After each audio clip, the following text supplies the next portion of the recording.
What is criminal evidence? Criminal evidence is any exhibit or testimony regarding a crime.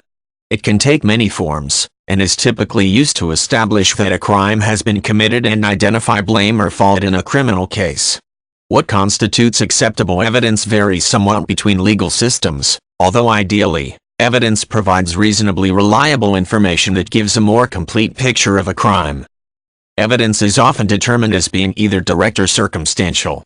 Direct evidence provides information that is true beyond a reasonable doubt, while circumstantial evidence can support a theory or suggest proof but does not prove something unequivocally. For instance, an expert showing that a stab wound was caused by a knife of the same make and model owned by the suspected criminal is circumstantial, as it only suggests or supports the theory that the suspect stabbed the victim. A security video showing the suspect stabbing the victim, on the other hand, is direct evidence. In legal cases, usually a blend of direct and circumstantial criminal evidence is presented to a deciding body. Once both the defense and prosecution have made their presentations, a jury, judge, or moderating body is meant to base any decisions on the evidence that has been shown. Ensuring that evidence is legal and accurate is therefore an extremely crucial component of a fair system of justice. It is not uncommon for trials to be declared null and restarted if criminal evidence proves to be obtained illegally or subject to questions of corruption. Verbal or written testimony makes up a large portion of criminal evidence.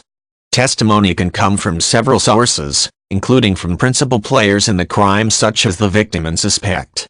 Some testimony may also come from outside experts hired to analyze and present information about the crime, such as forensic experts. Witnesses generally offer information directly regarded to the crime, although some character witnesses may also offer insight into the personality and background of the victim or defendant. Physical evidence is often extremely telling, as it can help experts and deciding bodies accurately reconstruct the events and components of a crime. Physical evidence may include items such as clothing or weapons, or DNA evidence such as blood, hair, or bodily fluids. Physical evidence can be either direct or circumstantial, but always involves tangible objects. Criminal evidence is the mainstay of many justice systems. Without it, the prosecution of crime is much more likely to be subject to corruption, personal designs, and unfair or unlawful punishment. By relying on the proof and inference created by reviewing criminal evidence, deciding bodies are more likely to have an objective, fact-based concept of a crime. Ideally, creating a justice system based on strict adherence to evidence laws will result in correct identification and consequences for criminals, while ensuring the safety of innocent or falsely accused defendants.